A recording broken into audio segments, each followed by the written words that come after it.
Hey everybody, it's Anthony. We'll get started in about 8 minutes or so. So just sit back and relax. If you can hear me, I'd love for you to chat it Hey in. everybody, it's Anthony. We'll get started in about.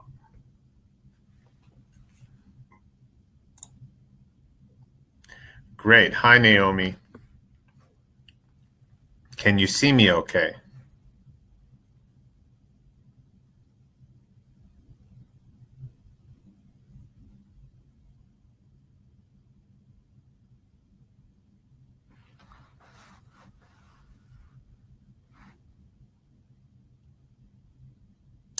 Fantastic. Well, thank you for logging in early. And like I said, we'll get started in a couple minutes.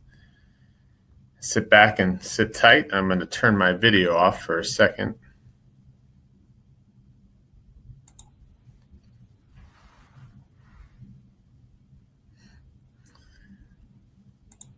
Excellent. That's where I want to be. All right.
Did someone else join? Hi, welcome everybody. If you could say hi, I'd love to say hello back.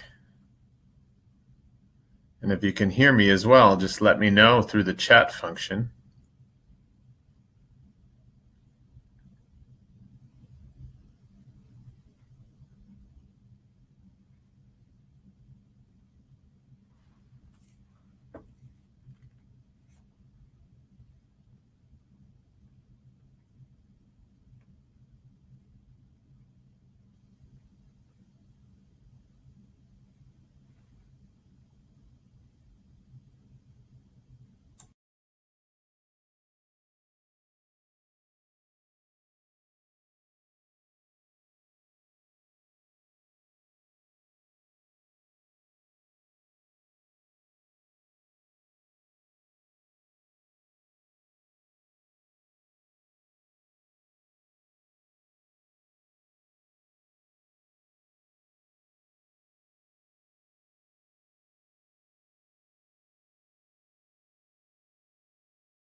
Welcome if you just joined. I want to see if you can hear me. I don't have my video on yet. Welcome, welcome.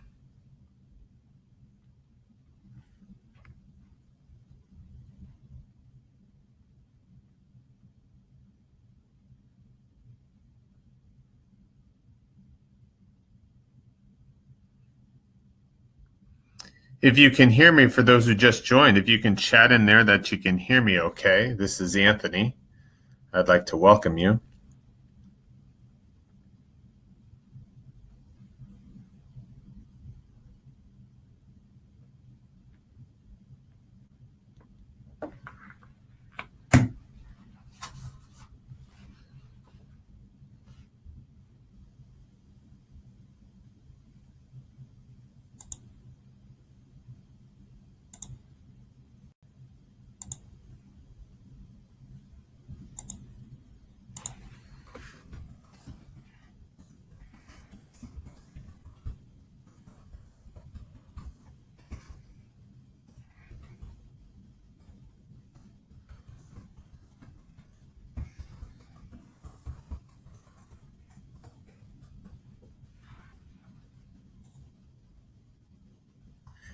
Great, Lauren. Welcome. Welcome, everybody. We got a couple more minutes. We had a good amount of people registered, so I want to make sure that they get in and they can get logged in.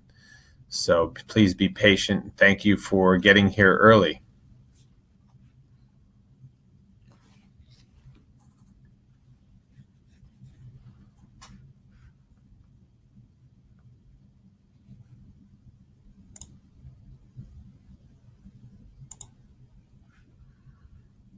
Come on in. We got more people coming. Great.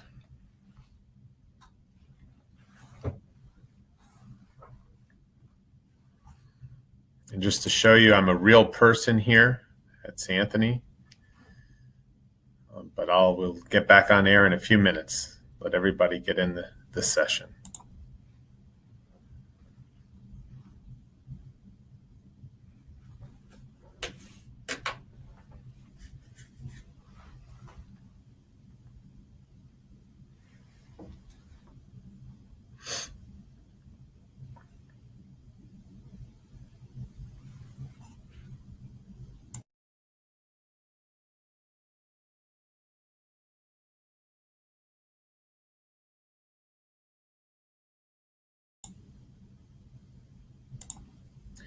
Welcome, folks. This is Anthony Russamano from Futureology. You can see me.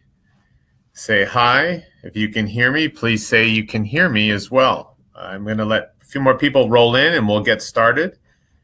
But I want to welcome you to Building Your Optimal Timeline. Tonight we'll be talking about actually test taking and prep as well. So my email is actually on that board. Hopefully you can see that, ajrussamano@capousd.org. So if you do have some follow-up questions after the session is over tonight, feel free to reach out to me directly, and hopefully I'll be able to answer a question you might not have asked during the session.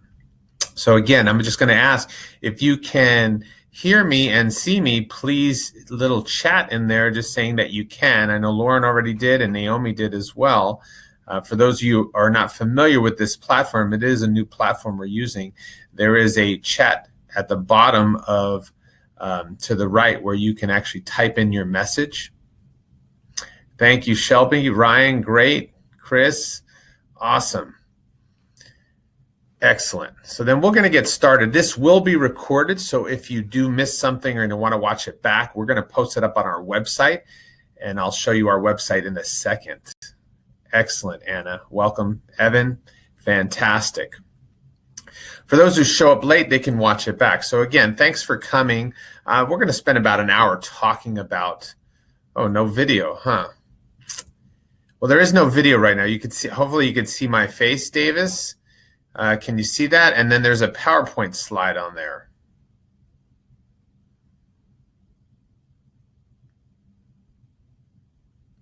And if you can't hear me, then yes, great. Hear and see, no video, Davis. So maybe check your video, make sure you can see video. And if not, again, you might be able to check the recording later, but I'm glad you can hear me because that should be enough. Hopefully my voice is powerful enough to penetrate anything and make you visualize everything you can see. Okay. So again, welcome everybody. We're going to get started tonight. We're going to do a couple introductions and some housekeeping before we really get into the content of it. So again, I'm with Futureology. I'm the coordinator for the college and career counseling through the school district. Whether you know it or not, you actually get some free services through our college and counseling program. We do one-on-one appointments. If you've actually met with us, fantastic. We also do group events and workshops such as this. This one happens to be a web-based webinar. But we do one-on-one appointments at the mall in Mission Viejo, at the shops, and we cover a lot of different topics from your applications to exploring careers to college search. So you can visit us at CUSD-Futureology.org. It's on the board right now. Oh, great. Thanks, Davis. I'm glad it's working now. So again, there I am.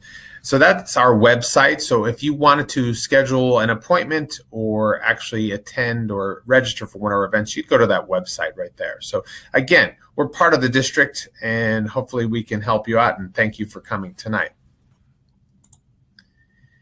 So tonight I have 4 learning objectives and I'll kind of walk you through them now. One is to talk about the SAT versus the ACT and making a decision about that. The other one is talking about your goals and matching that to some schools. Then we'll talk about understanding your specific timeline, what you should do and when, and then talking about prepping overall for the SAT or the ACT. So those are the 4 ones I want to get through in this first hour, and then I'll open it up to questions at the end. But with some housekeeping, you can ask quick questions during the presentation, okay? And I really want you to do that. Because we have a small crowd, hopefully I'll be able to get to every single question. And again, if not, you can reach out to me through email at the end of the presentation tonight at ajrusimano@capousd.org. So for questions and comments, there's a chat function. Some of you already used it. You'll be able to type in your question to either everybody or directly to me. And then you can also, where it has a little chat feature, you can click on it to say, send us a chat. Maybe you're making a comment. But if you have a question, please make it and send it as a question. That will indicate it to me that you have the question. I will check it out and I'll either answer it on the spot or I will save it for later because maybe I'll cover it later. So again, keep the questions coming throughout the night. I really welcome any questions because this is for you and hopefully to help guide you along the path of making good decisions about your test taking and your timeline. Okay, so that's some of the housekeeping. I will also be doing some polls throughout the night where I will post a poll. And if you can answer some questions for me, that will be really great. So for example, I'm going to set off a poll right now. And if you can answer this first poll that I have, and it's really simple. What's your grade level? Okay. And so if you can answer that for me, what's your grade level, either freshman, sophomore, junior, senior, or 6th through 8th, that would be great. So again, I'll be doing polls throughout the night. Just want to get an understanding of the crowd that I have. Okay, a lot of sophomores, some freshmen. Here comes my juniors. Great. But the majority are sophomores. That's fantastic.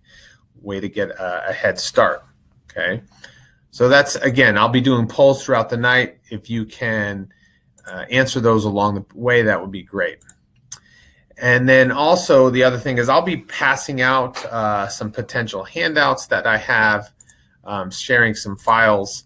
And then if you get one, you download those and then save them to your desktop. That's the best way to do it. So it's just a file about a testing timeline. I will also send the slides as well. And if you guys can download those at any time throughout the presentation. So those will be my file sharing, okay? So let's get started. Let's jump up. So right now on the board, you'll see some pro tips or expert tips, whatever you want to call it. I call them rules of thumb. And the first one that I want to say about the SAT and the ACT, and it's really important. And if you've heard me before, I say this often. And I do it often, so we'll remember that and we won't kind of sway off this path. The first one is sticking with one exam. Now, there is the SAT and the ACT, and a lot of people, and you've probably heard, have taken them both. Okay. Now that I have majority of sophomores, it is in your advantage because before you go down this path, we can clear the way right now. And it is stick with one. Take one or the other. Colleges will accept either exam. Okay. So it's really important that you save time and energy and money and just stick with one path. And we'll talk about why you should do that along the way. I'm going to turn off my video for a second, just so you can kind of focus on the slides and what I'm saying. But I am here. So again, stick with one test. Okay. Now, one isn't easier than the other. It's going to be about what's better suited for you. And we'll talk about that. It is a long process, and dragging through both exams is going to really make it more tiresome, more overwhelming, and we don't want to do this in this process. Okay, so with that said, that's the idea of just sticking with one test. Okay, all right. Number two is avoid premature testing. Okay, what I mean by that is you guys, especially my freshmen and sophomores, you should not be taking the real SAT or ACT anytime right now. Okay, for my juniors that are here, which was about 10% of you, now is the time. So don't premature test by taking it before your time comes. And people will get excited and they want to do it ahead of time. But there's no point for a ninth grader to sit for the SAT or the ACT right now. The same with my sophomores, at least the official exam. So don't do that, okay? Take advantage of your full emotional maturity as well as your academic maturity in terms of that. That will help your score the most, okay? And again, if you have questions as I go through this, please ask. Chat that in there, and I will be able to answer that and make a note that it is a question, okay? Number three is, and this is where a lot of people kind of get skewed, is in my mind, the magic number is 3, meaning that you shouldn't take this test more than 3 times officially on your record. One, you have better things to do and more things you can be working on in your candidacy for college admissions. Okay. Plus, there's just not a lot of time, and it costs a lot of money to keep going through this process. Okay. So what I like to tell students is you prep for 1, you plan for 2, and you leave time for 3. Okay. That takes you through a maximum of 3 times. You shouldn't take the SAT 3 times and the ACT 3 times, because my first pro tip was to just stick with 1. So it's 3 times total, okay? And then after 3 times, really, your score rarely improves, so be on the lookout for that. It's just not helpful for you to do that, okay? My fourth tip is, and we'll talk about this later, so I'll briefly mention it, is just to kind of look at your schedule and to put things without major conflicts, okay? And we'll hit that later when we talk about your timeline. So I'll briefly cover that. Finishing before your senior is another big one, because when you're a senior, you really want to be applying, okay? And we'll talk about this as we hit the timeline again. Number 6, retake the exams if and only if. And I say that because I don't want you taking these exams over and over again if you're not preparing and getting ready for them. There's no point in doing that. So if you're not going to put in the time and energy to take it a second time and get a better score, there's no point in doing it again. And I'll reiterate these points as we go through this. And the 7th one is about matching your schools, and we'll hit that again later. So those are my initial expert tips that I'm throwing out there that I want us to carry and guide us throughout the presentation tonight, okay? All right. So let's talk about making decisions, all right? Here I am. Remember, I'm still here. So if you have those questions, please ask them. But the first step in this whole process of finding your optimal SAT or ACT timeline is about choosing one or the other. So my freshmen and sophomores, now is a really great time to start figuring things out. My sophomores, it's the here and now. My juniors, hopefully you've already figured it out. Again, it's about finding the test that's right for you. If you've seen me do a presentation, I like putting this slide up because I'm a Marvel guy, a Twizzler guy, and a Coca-Cola guy, okay? If you really want to share everybody in here, tell me what you prefer. If you prefer one or the other on the Coke, Twizzlers, Marvel, what do you like? Throw that out there for me. I love to just get to know my audience here. So when we make a decision as to which test is going to be better suited for us, we'll talk about that in a second, but some of you might be naturally better at one test or another. So we're going to talk about what might make you better at one or the other, okay? But it's all about what your strength is and going down that path, okay? And some of you might not have a strength, okay? So I usually say start with your strength, okay? So making a decision is really in your court. You need to do some things along this way to kind of make that decision for you. So here's just some information about the SAT versus the ACT. It's not that clear, unfortunately, as I see it in my slide because it was uploaded. But it just kind of gives you some of the differences between the tests. That's research that you need to do. But understand, for example, the test, the time-wise, is very similar in timing. The scoring grid is a little different. The SAT is out of 1,600, the ACT out of 36. There are the same amount of sections. There's an optional essay. There is a science section on the ACT, but not on the SATs. Those questions are sprinkled throughout, so there are a few differences. Okay, so you need to do your research. You can go to SAT.org or ACT.org or actually collegeboard.com to get to the SAT information and look some of this up. You can find it online and learn a little bit more about each exam. Okay, structurally, as I said, they're kind of identical. The difference you're going to find, and if you've seen some of my presentations, is about the time per question or per section. And this is a really big deal. So for those of you who've taken the PSAT, you kind of got familiar with what the SAT looks like because you've taken some of those questions. The ACT is less friendly in terms of time. Okay. For example, in the math, you'll see they have 60 questions and 60 minutes. So you only have about a minute per question. You get a lot more time on the SAT for math than on the ACT. So if you're someone who doesn't like that time pressure, maybe you're better suited for the SAT. And these are just some little things. You need to figure out more about these exams and what's going to suit you best, okay? And so as you learn more about the exams, make note of that. What do you find is going to be better suited for you, okay? There is some difference in scoring. I talked about that. Here's the time specifically. So for example, on the math, on the SAT, you get over 84 seconds per question. Okay, on the reading, it's 75 seconds. On the ACT, it's 52 seconds. So again, the timing is going to be different. Okay, but again, too, the way the questions are given, some people prefer the ACT. So what do you like, or what are you going to like? And then we call that preference.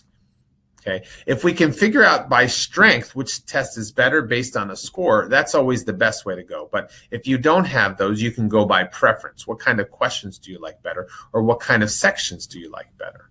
Okay, so again, in terms of determining and making that initial decision, we want to figure that out. Okay, here's some other information about the test and what might be better suited for. So again, for SAT, for students who are more balanced between math and reading and English, the SAT might be better for you. If you're a slower reader, you need more time, so maybe the SAT is better suited for you. Okay, if you're weaker in math, maybe ACT is better for you because it is only 1/4 of your score on the ACT. Okay. So these are some pointers about choosing which test, okay?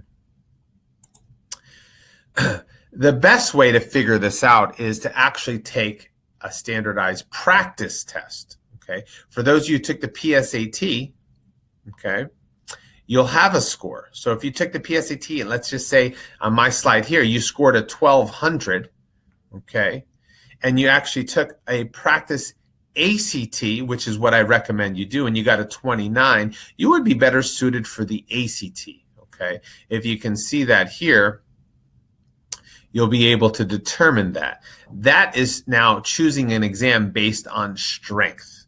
because you're better suited for the ACT based on your test scores. So again, my recommendation, and I'll go throughout the night, it's best if you guys can take a practice ACT to determine SAT or ACT, because you should have a PSAT score, because everybody in the district, freshmen, sophomores, and juniors, should have taken the PSAT at your school. Okay. If you don't have a PSAT score or a practice SAT score, I would suggest you go on our website, CUSD-Futureology.org, and finding a practice test. Okay. So that's how you can determine based on your test score. The other thing you can do is just use your PSAT score. Okay. So for example, if you don't want to take a practice ACT, here's how we can help determine it. If you scored better on your math, on your PSAT, you're probably better suited for the SAT. And that's because math is 50% of your score. Okay. On the ACT, math is only 1/4 of your score. It's only 25%. Okay. So that's kind of why if you're a weaker math student, ACT might be better for you. The other thing to think about, if you're better in reading, because reading is on the English section, on the reading section of the ACT, and the science actually is more reading based than more science based, you're better suited for the ACT. So that's without actually taking a practice at ACT, even though I prefer you do that. Now, if you do that and you have two data points, an ACT and a PSAT or SAT, you can come in and meet with my counselors or I, and we'll help you determine that. But by the numbers alone, if we use that concordance table that you saw here, you'll be able to figure that out. If you fall in the gray area here in the judgment call, then it's about preference. If you fall in the red or blue, it's about strength. Okay, so again, this is going to help you make a decision.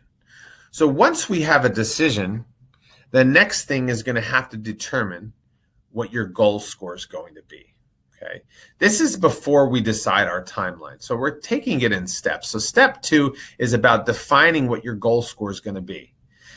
And we can't just randomly pick that.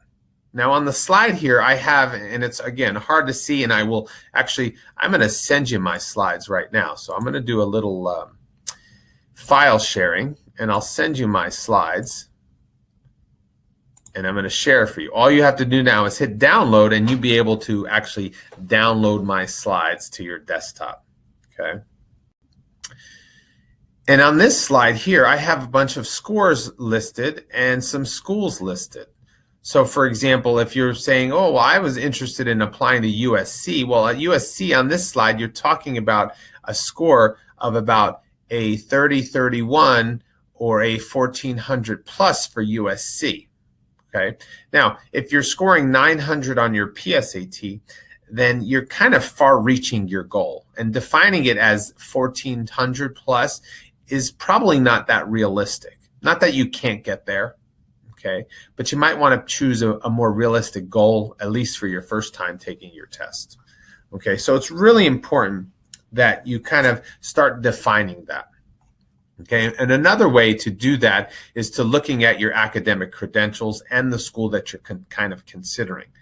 You want to make sure that it fits. Okay, now if you're on the low end of the range, let's say you have your PSAT score and you're at 1,000 and you're on the low end of the range of that score, you probably want to bump it up to have a better chance at that school.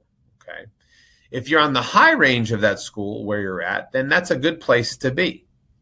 Okay, now again, if you're below the range or on the low range, doesn't mean you can't improve your score to get there. Okay, and we'll talk about testing and prepping and all that stuff in a moment. So again, defining your goal score is really going to be important, because wherever you're at right now and where you want to go is what I call your score gap.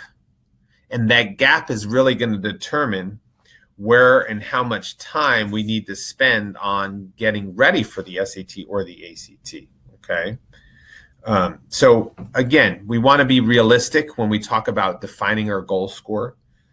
And this is going to help us find a list of schools that we're in the range for, or the schools we want to reach for, and the schools we're above. Okay. And knowing that range is going to help us set those parameters. Okay. So it's really important that you define your score early on in this process. Great question, Ryan. Yeah. Should you take should you prep for the practice? No, you shouldn't prep for it. We want to see where you are going in cold. Okay. That's will determine what we call a baseline score. And your baseline score, okay, is really important to kind of understand what kind of prep needs you're going to have along the way. So I know it's kind of anxiety provoking to do that. Ryan, if hopefully you've taken one in the district already and you have a baseline score, that's where we need to determine, okay, here's where I am. And then looking at this chart or a chart like this, you'll be able to determine where you want to go. Okay. So that's really a great question. Okay. Now, when you're signed up and going to take the actual real exam, then you should prep. Okay. Don't go in unprepared and put it on your record, because we know what you would score. It's that practice score. That's going to tell you what your score is. That's another mistake a lot of students make is, they go take their PSAT, they have 1,000, they're not happy with that score. And then they actually go in and take it for real without doing any prep, and they get 1,010. The changes, or they get 980. The score didn't change much. We kind of knew what you were going to get. That was your PSAT score. So there's no point going in unprepared for the actual exam. For these practice tests, yes, go in unprepared and get a baseline score. Okay. Now, once you have that baseline score, there's no need to take another practice test to say, oh, I just want to do better on the baseline. You have your baseline. Okay. Hopefully that makes sense. Okay. All right. Here's some other schools and scores here. So if you were thinking Arizona State, I was meeting with one of our students who was a junior. She wanted to go to Arizona State, and her score was 1350, and she wanted to go to Arizona State. She had her dad went there, and so she was above the range already. So she has two options. She can go in and just sit for it because she's above the range, or she can kind of work on doing some prep and try to even get a higher score and shooting for some merit aid or scholarships because she had such a good score and her GPA was pretty good. Okay, so again, those are some reasons why maybe somebody would prep even if they had the score that was above the range they wanted to go into. Okay. All right. Moving along. Again, questions, bring them in. Oh, here's some more schools here. Again, when you upload it to this platform, it isn't as clear. So hopefully you have my slides and you can kind of look on there and actually see some more detail in there. So if you wanted Notre Dame, 1480 is an average test score. Well, if you're at a 1200, you have almost a 300-point gap on your SAT. That's going to require a lot of work. And I'll talk about that, how much time and energy and effort you're going to need to make that type of bump. Okay. All right. So when we talk about defining your scores and we talk about college matching, I'm just going to really briefly go over this. This isn't about a college search session, and we will have some of those, and we're coming to some of your schools for a college list jumpstart coming soon. But when we talk about college matching and defining your goal score, one thing, again, I want you to keep in mind, if you're well below the score or your academic credentials are well below the numbers, so let's say you had a 3.0 and 1100, but the average was 3.6 and 1300, that's going to be what we call a reach school for you. So when we talk about matching schools with you, you want to find schools that are in your target zone. Okay. You can have some in your reach, and you can have some in what we call your safety, where you're above the numbers, but you want to have the majority of them in that target. So when we talk about creating that college list or defining your goal scores, you should have that where maybe there's one reach, but two are in your target zone, and then one is in your safety zone. So the majority of your schools are in that target zone. Okay. And if you want to figure out some ways to find out if you have a good chance at some of those schools, there's some college search tools. One, we use Naviance in the school district. You can also go to the school's common data set.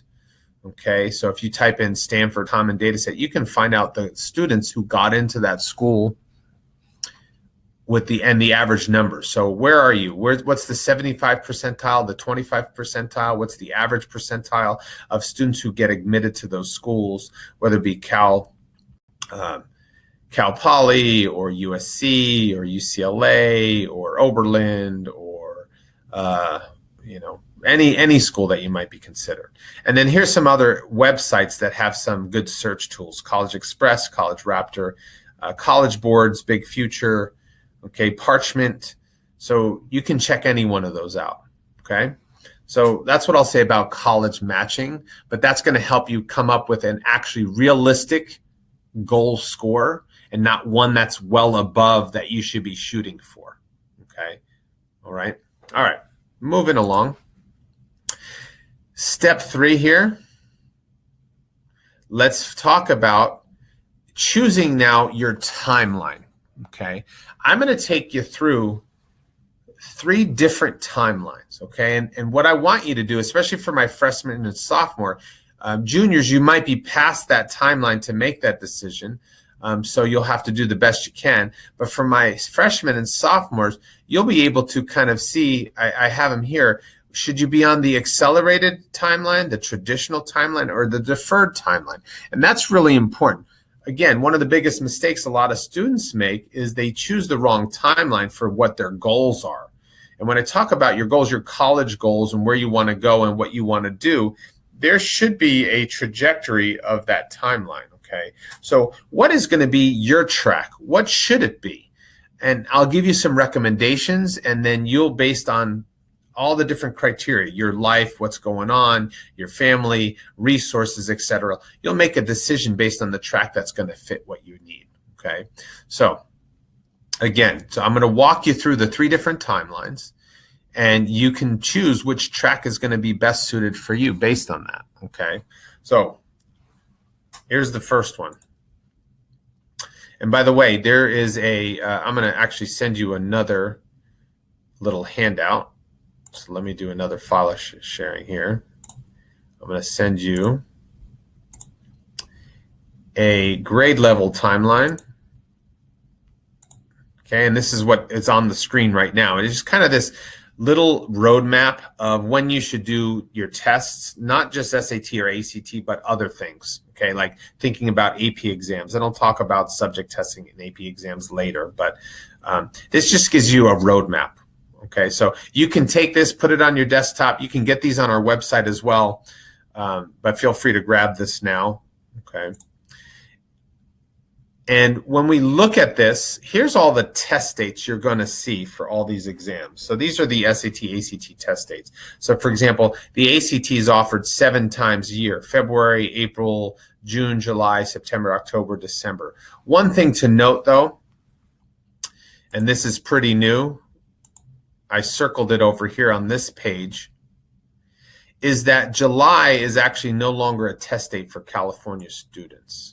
Okay, and that's really important. Unfortunately, you now don't have a summer test date because it's a financial decision by ACT, and there's some other laws of California. So July is not an option for you anymore, but that's okay.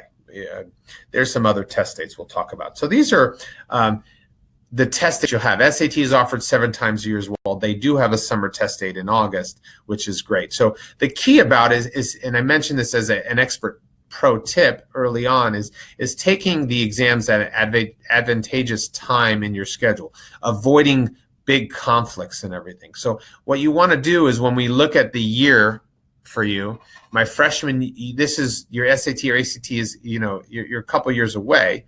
My sophomores, it's coming up this summer to potentially be testing. And my juniors, it's the here and now. But you want to take it at a good time for you, okay? And we'll talk about that in a little bit, okay? All right. So let's move on. So let's talk about the traditional track, okay? Now, this is the most common among average scoring students. By the way, I was an average scoring student when I took my test in high school, my SAT. And even though my GPA was stellar, I was above a 4.0, but my test score was pretty average. Nowadays, we know a lot more about testing than we did back then. So, but this is pretty common for a traditional junior, okay? Now, you need to take everything into account that personally works for you, that kind of fills out your profile, and it's going to might be different for everybody. So, for example, if you haven't completed Algebra 1, 2, or Geometry, maybe you're not ready to sit for it. So that's the kind of math that's being tested. So a traditional junior, okay, is going to be not going to be taking the test over the summer before their junior year. So the traditional junior is taking, if you look at my little chart down here, is there might be sitting for or what I recommend is the March exam, okay, sitting for the March SAT, which is about a little over a month away for you juniors now, okay? Now, that's for a traditional student, meaning that maybe they didn't take Algebra 2 until this year. Maybe they completed Algebra 1, but they didn't take Algebra 2. They're not really sure about what school they want to go to. They're not looking for a highly competitive school. They might not need the subject test. Now, you don't need all these criteria to fall into this traditional track, okay? Or maybe they're really busy in the summer and the fall. This would be a traditional model. You sit for the test in March. You probably start prepping now, or you might have already started prepping. Okay, you maybe take it a second time in May or June of this year, or maybe August, and you start prepping after the first sitting, and you retake it then. If you're thinking of the ACT, you may be taking the February. Well, the February would be too late because maybe there's no prep time. Now you may be taking the May, or now there's no July for California students, but maybe you're taking the May ACT. But the traditional student, okay, it's okay. You can take it then, okay? Now, I'll talk about an accelerated track, and some of you juniors might have missed that. That's okay. You have to just deal with where you're at right now, okay? All right. So this is, again, the most common track among average scoring students. Now, these are just general rules, okay? Again, you have my slides so you can look back on this. All right. For deferred students, these are my juniors. Maybe their scores aren't where they need to be, and they maybe need to postpone it because they might want a little bit more academic and emotional maturity. And that could be you. And I know a lot of students like that. They just need a little bit more time. And maybe they haven't finished algebra, or they need some geometry. So maybe the math class that they're in, they just need a little bit more content. A lot of times their first sitting is May of this year, okay, or April if they're taking the ACT. They're not taking subject tests, and we'll talk about those a little bit later. They're not looking for a very competitive school, so that's okay that they defer it. And a lot of times these students maybe only take it once, okay? So if you're deferring your test to late junior year, some of my juniors, if that's in your category, then that's okay. But again, it's really a student who's maybe unsure where they want to go, if they want to go at all. They're not looking at selective schools, okay? They're busier during the summer, and maybe they're a special interest student where they do a sport, or they're in music or something like that. So again, that's a lot of times they defer it. For a lot of times also, they're just deferring because they're just not ready. They're not ready to be thinking about this yet. And that's okay too. So we said that's a deferred track. Not that it's a bad thing, it just kind of fits you the best, okay? So that student is going to defer the test to the end of junior year. And they might take it a second time in August or the fall of their senior year, okay? Most of these students that defer it, they should only take the test maximum twice. Okay, that means they've waited a long time. They're only really going to sit for it once, maybe a second time. But again, sit for the second exam if and only if you're going to prep for that exam, okay? Again, if you guys have questions on any of these tracks right now, please feel free to ask them, okay? All right, so I'm going to move on to the next track. And this is what the traditional and deferred looks like in that timeline that I sent out to you, okay? They're kind of combined into one, okay? For the accelerated or early, so my freshmen and sophomores that are on the phone right now, because my juniors that are on the phone, if you didn't follow this timeline, you're already behind it, okay? Those that are sophomores and freshmen right now, you have the opportunity to be on the accelerated track, okay? Now, these are juniors who have A lot of times they're average or even high scoring students. They scored on their PSAT, and it's just giving you an early jump on this whole process. And this helps you make it less overwhelming, okay? You definitely would want to get ahead on this testing process. Now, based on your personal life and what else is going on, you might not have the ability to be on the accelerated track, but here we go. This is kind of the profile that fits. You completed Algebra 1 and geometry. You might be taking or completed Algebra 2, or you might be taking Algebra 2 at the start of junior year, which would be okay as well, because there's just not a lot of Algebra 2 on it. And if it suits your schedule better to follow this track, then I would suggest you do that, okay? A lot of times you just want more flexibility and control over the process. You're somebody that you'd be better suited not mixing your classes, your course schedule, your junior year, which tends to be more academically rigorous. And so when you're not in school in the summer, okay, where you can actually spend the time on prep, because these tests, whether you know it or not, are less academic. They're more strategy and methodology. There is some content, but you need some other skills in addition to academic knowledge. So if you have the time and the inclination and the resources, the summer before your junior year starts is the perfect time to get ready for these exams. Okay, so if you're aiming for more selective colleges, this is a good track to be on. So be testing in the summer and prepping in the summer.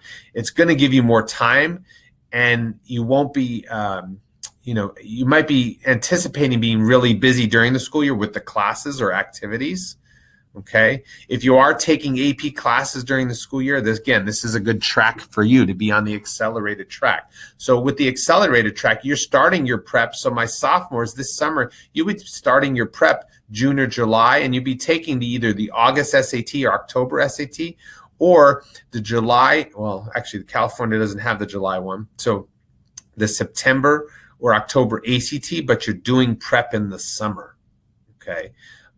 That's really, really important. If you do that and get that under your belt, it's going to be a lot more helpful for you in this process going forward, okay? Now, even if you're not, let's say maybe applying to selective schools and you're want to prep in the summer or get ready for the test in the summer, go for it, because maybe during the school year you have other things going on. Okay, now maybe you're traveling all summer and you're busy and you're gone, or you're in a sport and you're gone, something. Well, then maybe this accelerated track doesn't fit your schedule. Okay, so you might have to find another time frame during the school year to do it. Again, try to avoid as many major life conflicts as possible. Okay, otherwise you're going to have trouble trying to put in the time to improve your score, okay? So again, this is the accelerated track. And for my accelerated students, a lot of times too, if you're taking AP classes, in May, your AP tests are happening. So reserve that time in May for AP testing. And a lot of times you're taking the subject tests in June if you're going to some competitive schools. And we'll talk about subject testings in a few more minutes. Okay, so this is the accelerated track, okay? Now, by no means are these the only tracks or timelines you can follow. It's not set in stone, so please understand that. These all still bear some similarities, okay? Now, if you need more consultation in terms of what your track should be, you're more than welcome to come in and have an appointment with my counselors or myself, or follow up through email, okay? Now, these tracks that we're giving you or that I'm sharing with you allows you time to retake these tests as well. That's why you see, here's the first sitting, here's the second sitting. So take a look at those.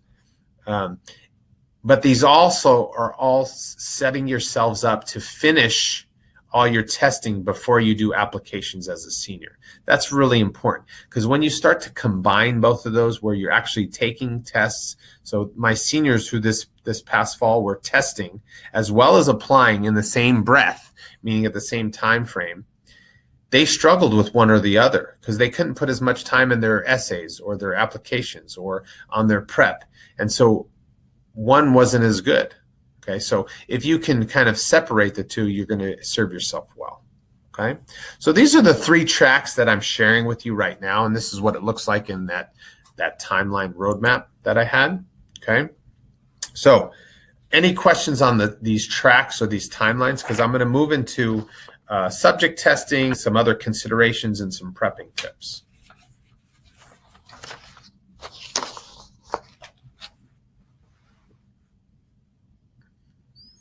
Okay, no, that means I'm confusing you, I'm scaring you, or you got it all down, which is what I'm hoping.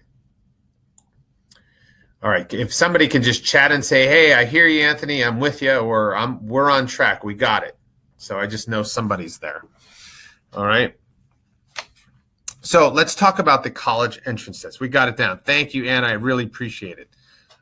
Even if you don't have it down, you're with me on it. So again, college entrance tests, a couple things as we take a step back. Thank you, Julia. There are test optional schools, guys. There's over 900 test optional schools. That means you don't need the SAT or the ACT. So that's up to you. Now, there's a lot of schools, thousands of schools that require it. And then there's also some schools that require the subject tests. Okay, and those subject tests, for those that do not know, are subject-specific exams. So there's one in physics, there's one in history, there's chemistry, there's math too.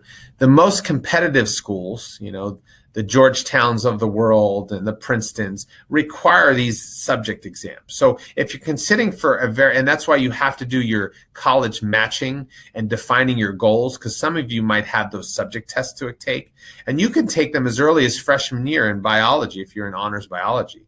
But most of them start most of you start your sophomore year in June. Okay. Oh, good. It's sinking in, Vina. Great. Through osmosis, I hope. So in June of sophomore year is when a lot of kids start taking subject tests. So you might take the chemistry because you're in AP Chem or you're in honors Chem, or you might take the history, US history. So you need to coordinate that with the schools that you might be considering. So if you want one of the more competitive schools, then you might need to take those. Or if you want one of the more competitive majors like engineering, okay, and you want to go to MIT, you need to take the Math 2 and a science. So these college entrance tests are going to be dependent on the school you're applying to, as well as the major that you might want. So again, be careful as you do your research to make sure that you know all the tests you might need to take. Now, I tell my students that to keep your options open, because maybe you don't know what you want to major in or where you want to go, is to start down that testing process, because you can always not send them in or not use those tests later. But if you're a senior now and then you go, you know what, I really want to be an engineering major, and you didn't take, and you want to apply to UC Berkeley or UCLA, and you didn't take the chemistry or the physics subject test, then you're out of luck. Okay, so that's a bad thing to do. So make sure you do your research, guys, and know your college choices to help you, okay? So here's more information about the subject tests, okay? And again, you don't have to take them, but it can help your chances of admissions. And there's only, there's fewer than 40 schools that may consider them. I have some there, Caltech, Harvard, you know that. So, and they're only an hour long, so you can actually take 3 in one day. They're offered on the same test dates as the SAT. So you can't, if you're doing an SAT in June, you can't take the subject test in June. It's one or the other, okay? But I'm not going to spend a ton of time on there, okay? Has anybody taken a subject test before? If you're here on a call and you have, please chat that in. You've taken one in what subject? I'd love to know that if I have students who are taking them. And in the meantime, I'm going to also send you another poll. If you've registered for the SAT or the ACT, or so my juniors that I have on here, 10% of you wanted to know if you actually register for the test.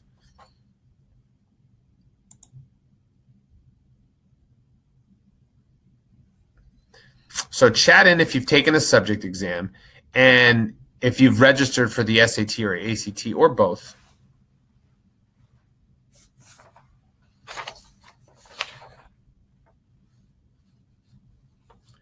Okay, it looks like most people haven't registered. Great. And let me check my chat. Okay, it doesn't look like anybody's taken the subject test. Okay, that's fine. All right, so moving on from subject tests. Okay, here's just, again, you'll have it in your slides. You're going to hear schools that say they require them. Oh, okay. Great questions, Evan and Ryan. I'll get to them in a second. So let me hit this slide and then I'll answer your questions. The subject tests, schools say they require them. Okay, so if they're required, you have to take them. Other schools will say they recommend them. Okay, but usually when they recommend them, they're still a competitive school. You're going to want to take them. And then there's other schools that consider them. Okay, so there's about 60 overall.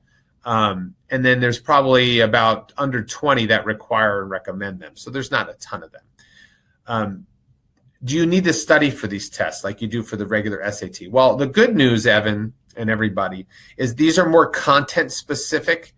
So if you're in your AP chemistry class, it's all about a lot of content about chemistry. So if you're doing well in your AP class, you might do well on the subject tests. I always recommend taking a practice test before you go and really do it.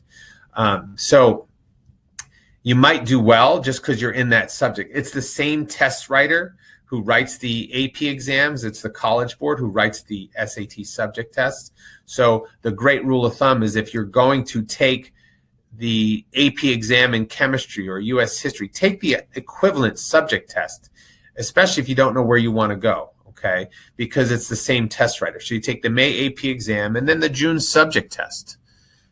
So in terms of do you need to study? Well, that really depends. For a lot of the schools that require them or recommend them, there are some of your top schools, your MITs of the world. Or again, if you want to go to a UC school, they don't require them. But if you want to major in engineering, then they do require science and then a math. So if you take it, you might need to study for it if you're only scoring, let's say, 550 or 600. Well, if you want to go to Berkeley or UCLA to be engineering, you're going to need to get over 700. So then probably you need to study for it. So that's going to really depend on what your score is. The same thing with the SAT or the ACT. If you want to go to USC, as we pointed out, and you're looking to get a 1400, but you're at 1000, you're going to need to study for the SAT. How difficult, Ryan, is the subject test? The content is hard, but if you're in an AP class, like I said, the content is very equivalent to that. So you should be fine. It's still going to be difficult. The people that are taking these tests, the scores, the averages are very high.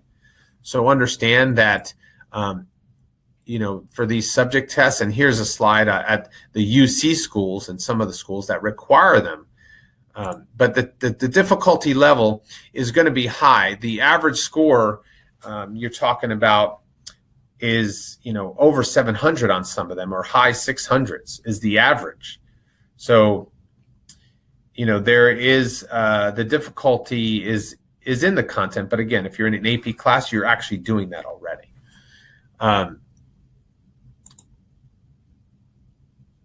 Why are there AP tests and subject tests? Any differences? Julia, the differences aren't that great. Here's what I'll tell you is the AP tests go deeper than subject tests. The subject tests are kind of more surface level content. The AP tests they dig deeper. Okay. So there are differences, and the grading is a little different.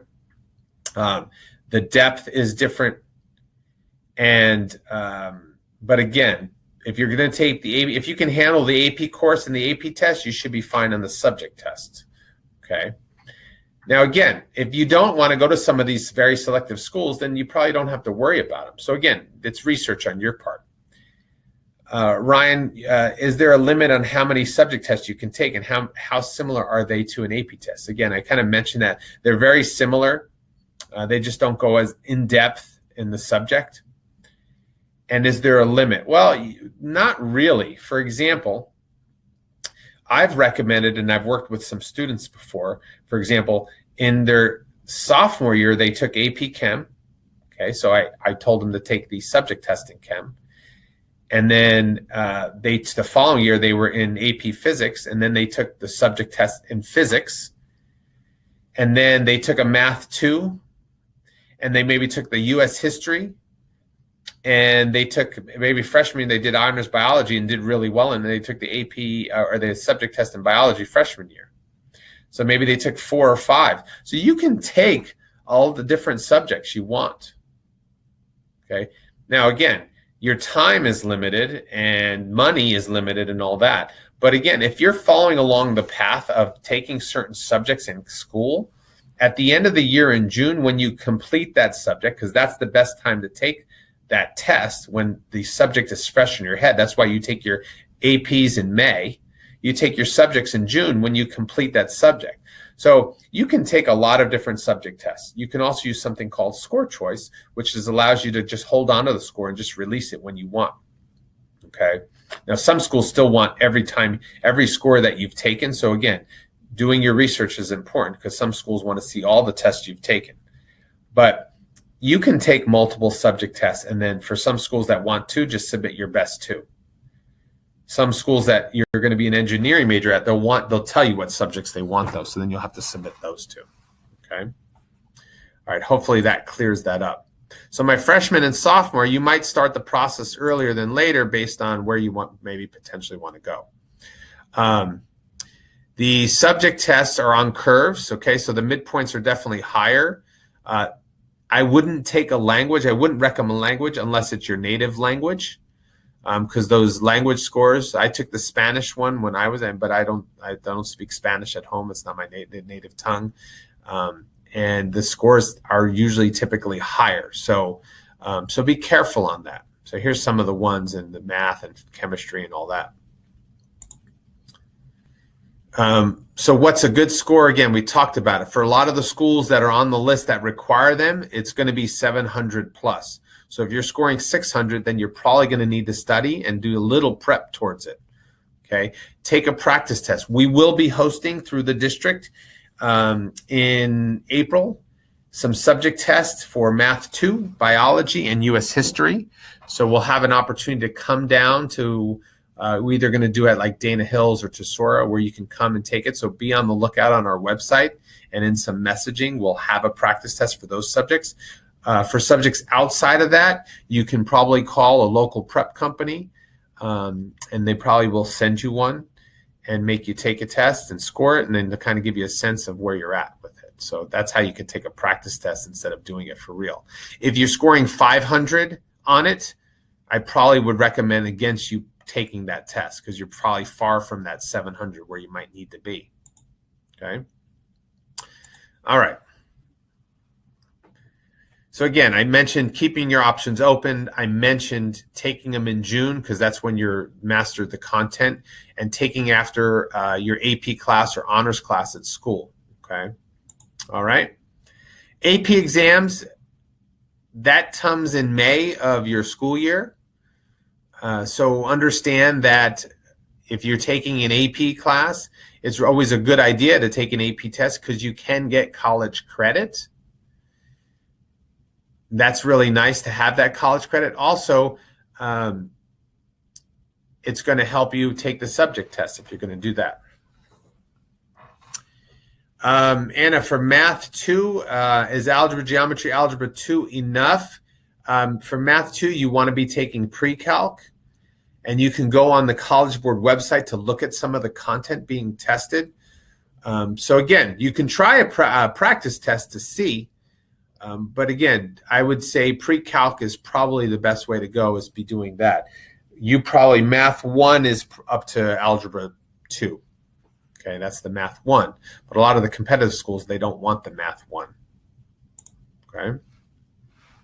All right, so the last step I want to cover is to prep or not to prep on the test. And that's really, I get a lot of questions about that. And I've been an SAT, ACT tutor for over 20 years. I've been teaching it for a long time. And it's really important. One size does not fit all, okay? Everybody has a different style, learning preference to prepping and what works for them. So understand that, okay? So be careful on that. And it usually takes twice as long as you think it's going to take. a lot of times people are like, well, I'll just study over the next 2 weekends for the March SAT, but I want to go up 300 points. Well, if you only give yourself a month, that's probably not a lot of time. It's going to take twice as long as you think it's going to take. So be careful on that to make sure you have enough time set up to do that, okay? And again, I just mentioned that if your point improvement is quite large, you're going to need more than 2 weekends, okay? So let's talk a little bit more about some of that, but understand that you spend so much time working your GPA and your classes in school. Some kids end up putting fewer than 10 hours into their test prep. And for some schools, it's a considerable weight that is placed on your test score. So why only put fewer than 10 hours into that? So if you want to improve your score, you're really going to put the time and energy in it. So here's some key considerations when you're thinking about prep that I want to talk about. Is just one is, when did you have the most time available to prep? Okay. That's really important. Is if you don't have the time during the school year, then maybe the summer is your best choice and you want to get on the accelerated path.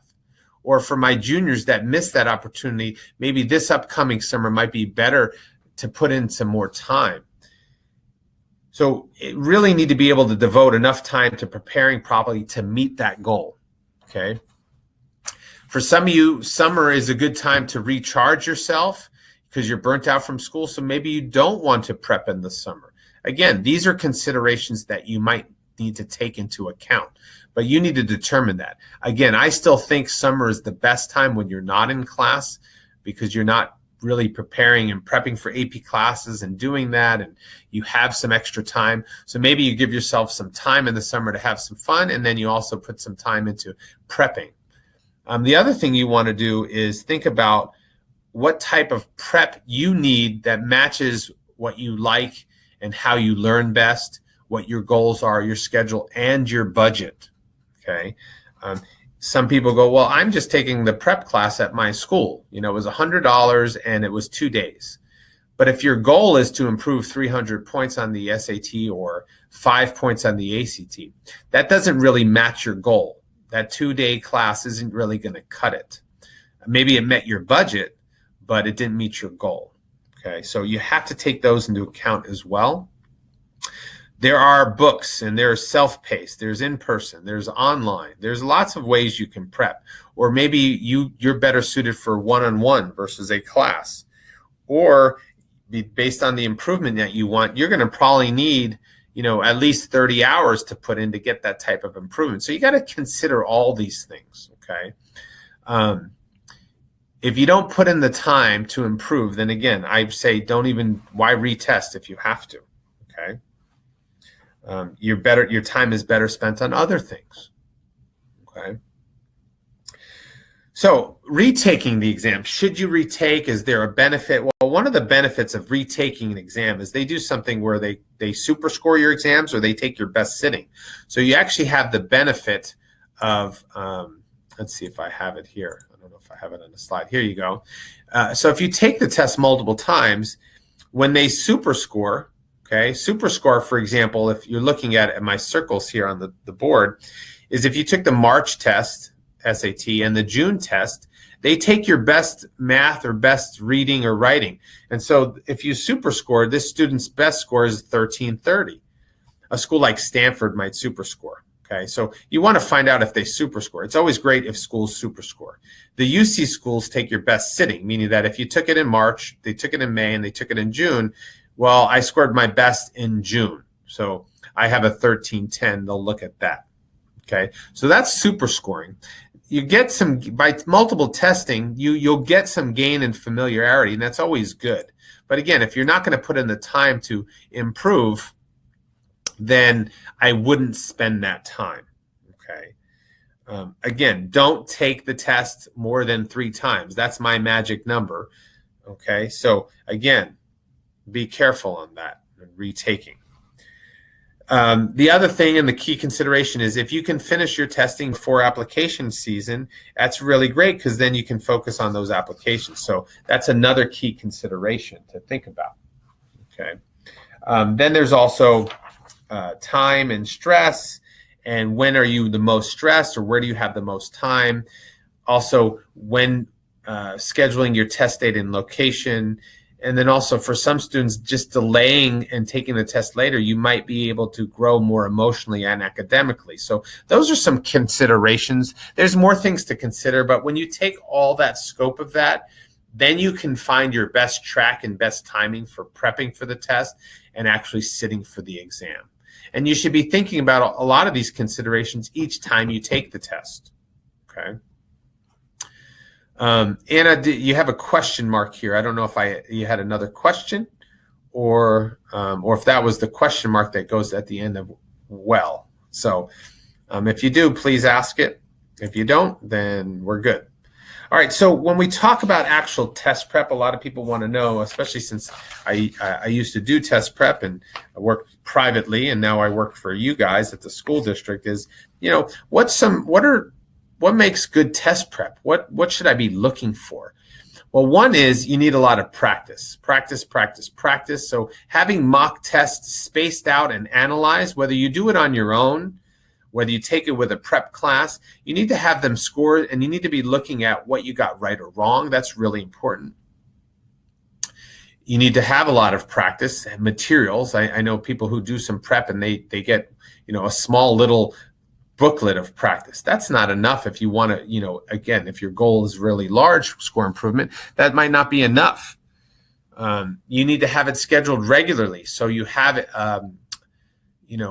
it's more disciplined for you, especially if you're looking to get and gain some large improvements.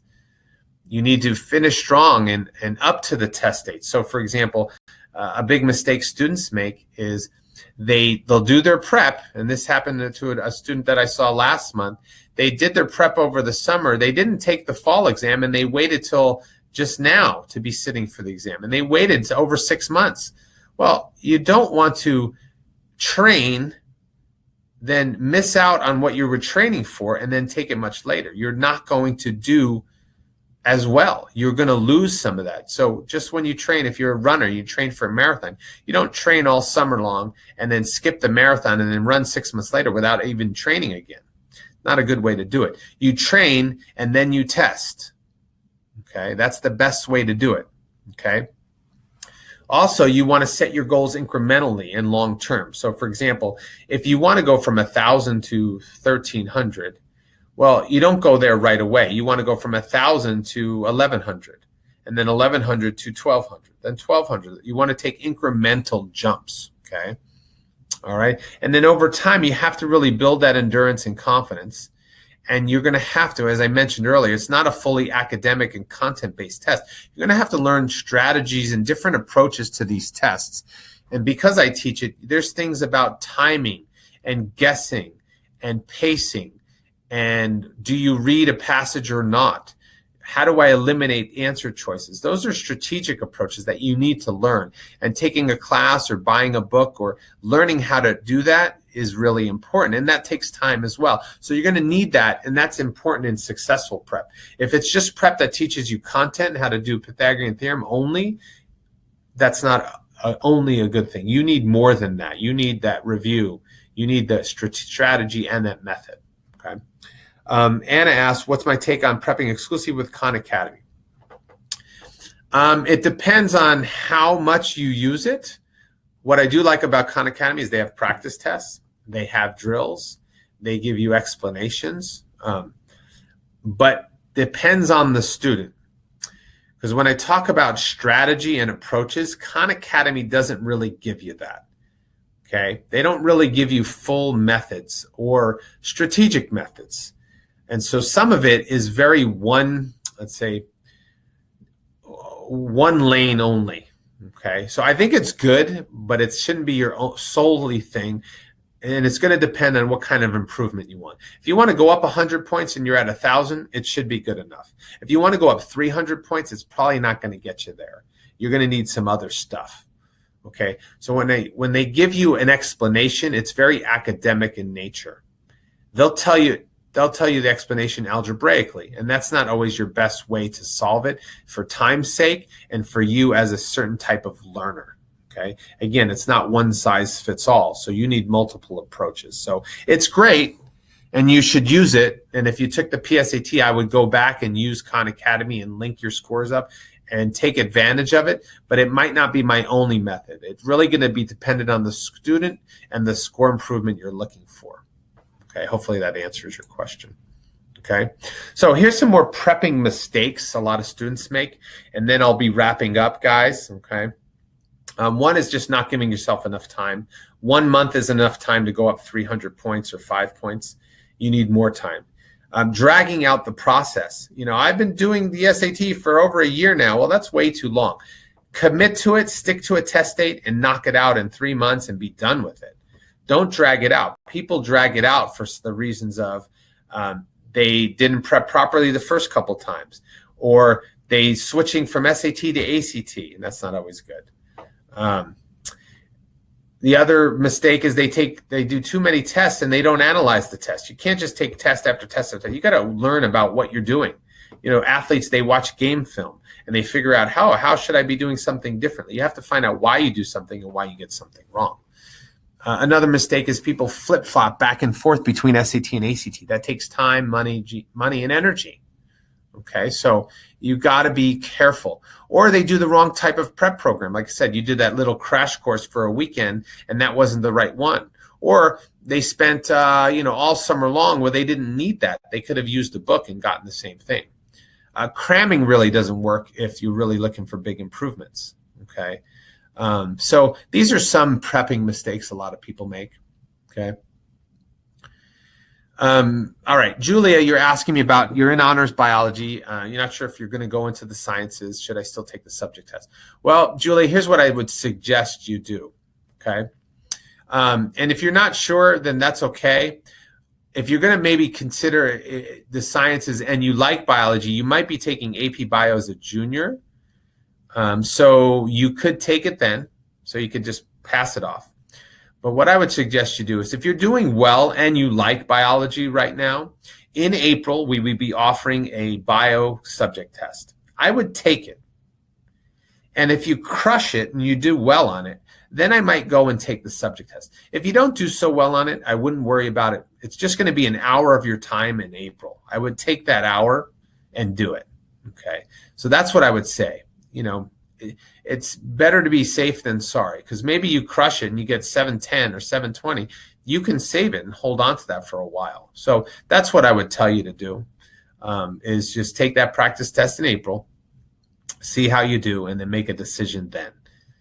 And if you don't do well, then don't worry about it. Okay? Hopefully that helps. All right.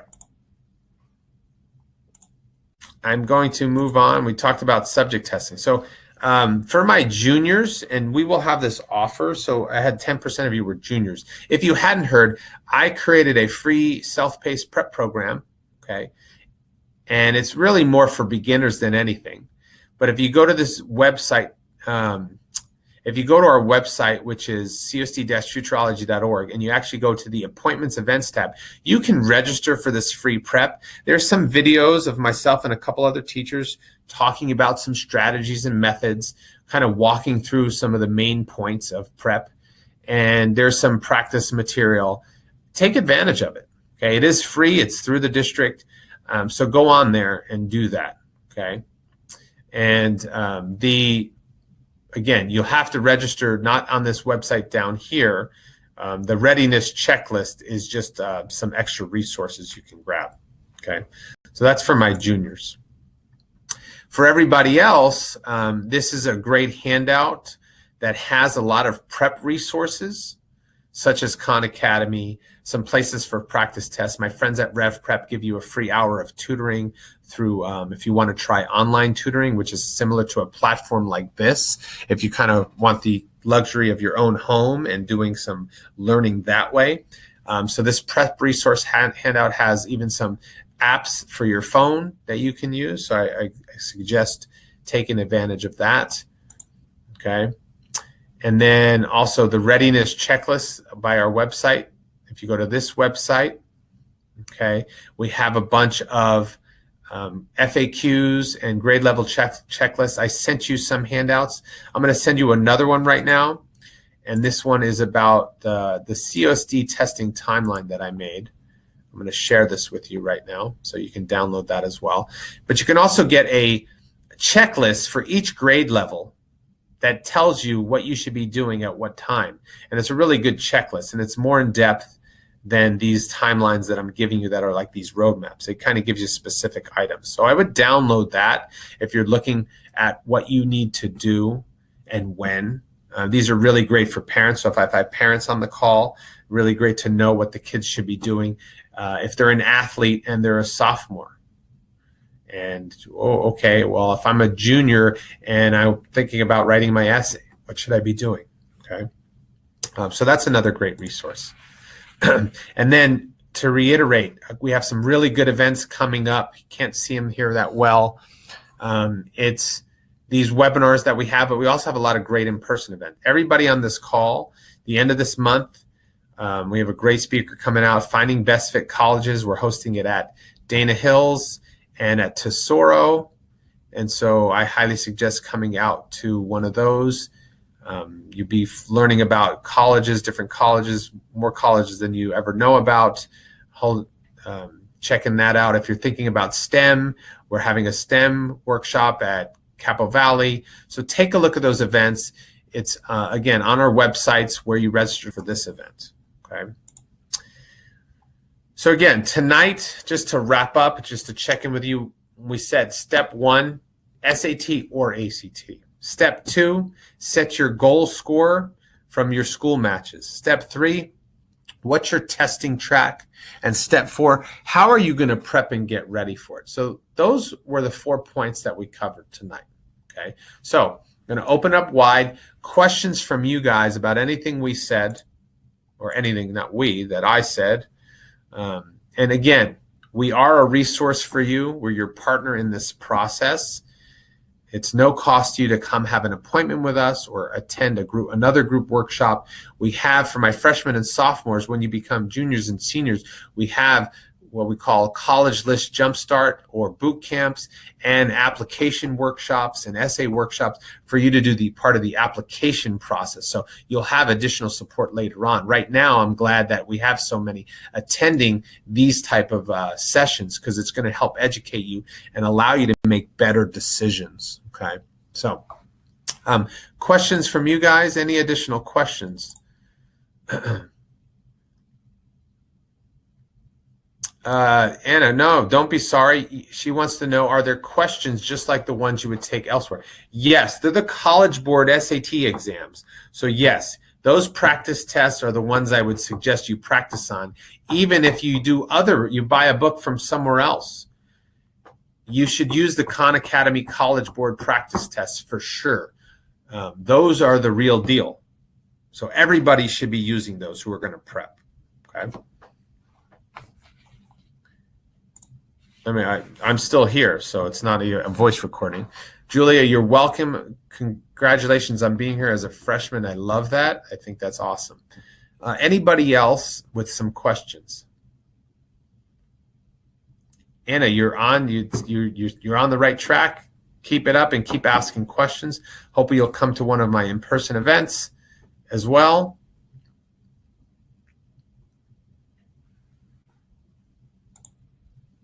And everybody, here's my my email and my phone number again. If you want to jot that down, they are in the slides.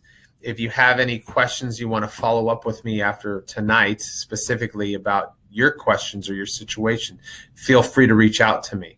Okay.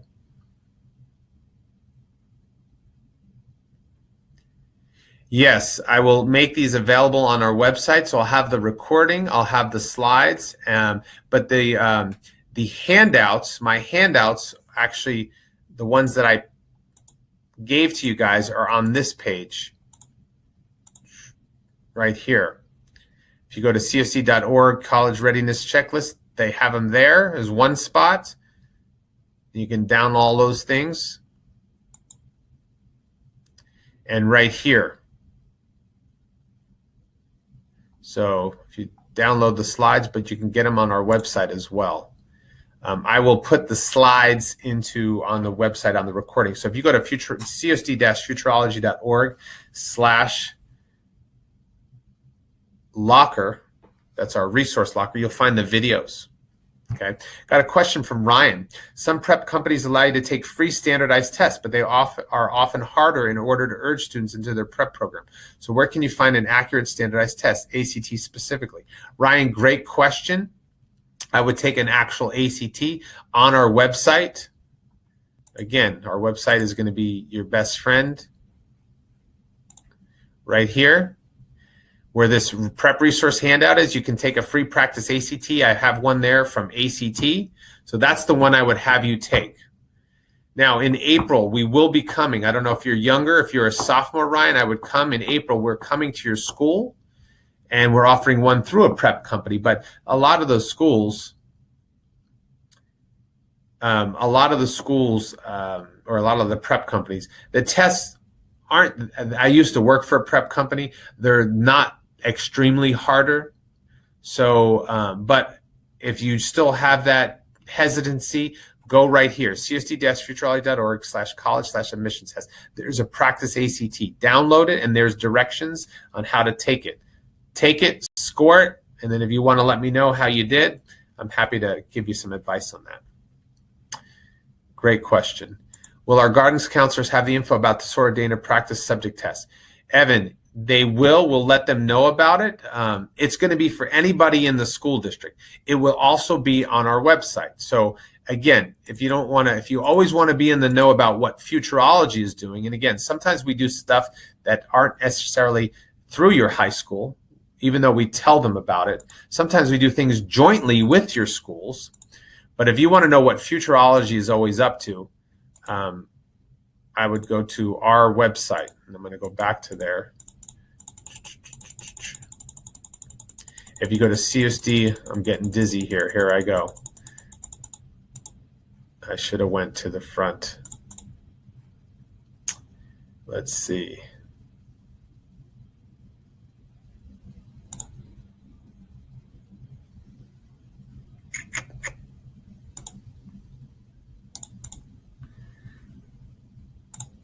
It's CUSD-Futurology.org/appointments/events. Oh, this doesn't even have it. So it's this website /appointments-events. Go there and you will get it. But we will tell your guidance counselors and counselors, so they will have it. And if you go to Tesoro-Dana, they will specifically probably be announcing it if we host it there. I'm not sure where we're going to host it yet. It's going to be either at Tesoro-Dana or San Juan. Okay. All right, guys. I think we've probably exhausted all the questions, even though I will stay on longer. But if you don't have any more questions, you can go and stay in touch. Hopefully, I'll meet you in person if I haven't met you already. But thank you for your time. I really appreciate it. Hopefully, you learned some stuff. Hopefully you got a lot out of it, or at least kind of have a better understanding what track you might be better suited for. Okay. Davis, you're welcome. I'm glad you got to see me.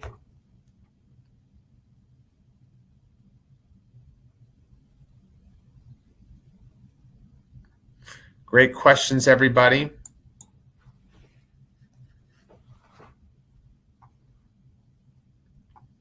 I'll probably have all this stuff up on in a couple days, maybe not tomorrow, but the day after.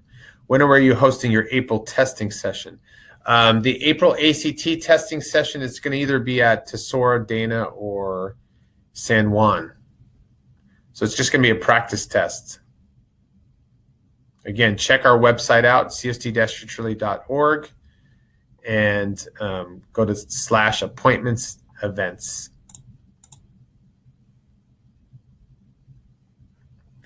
Bye, Anna.